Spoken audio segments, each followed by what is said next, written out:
राजा और गरीब लड़के की कहानी। बहुत समय पहले की बात है। एक विशाल राज्य में एक राजा राज करता था।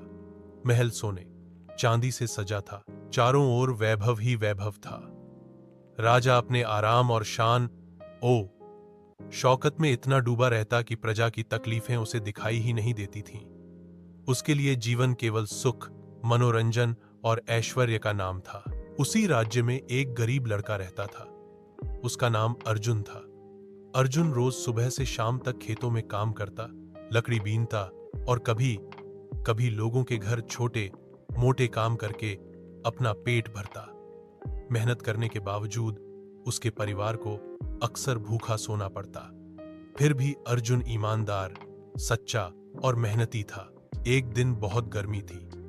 अर्जुन लकड़ी काटकर लौट रहा था। थककर वह महल के बगीचे में पहुंच गया और एक बड़े पेड़ की छाया में बैठ गया।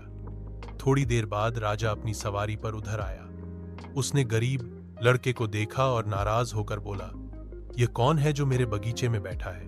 अर्जुन डरते हुए बोला, महाराज, मैं भूखा और थका हुआ हूं, इसीलिए कुछ देर विश्राम कर रहा था।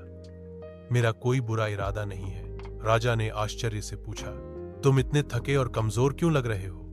अर्जुन ने साहस जुटाकर कहा, महाराज, हम गरीब लोग दिन रात मेहनत करते हैं, पर पेट भर खाना भी मुश्किल से मिलता है।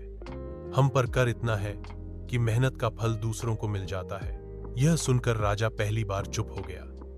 उसे एहसास हुआ कि वह अपनी प्रजा की तकलीफों से अनजान है। उसी समय उसने अर्जुन को महल में बुलवाया और उससे विस्तार से बातें की।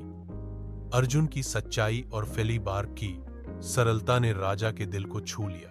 उस दिन से राजा ने प्रण किया कि वह प्रजा की भलाई के लिए शासन करेगा। उसने कर कम किए, किसानों और मजदूरों को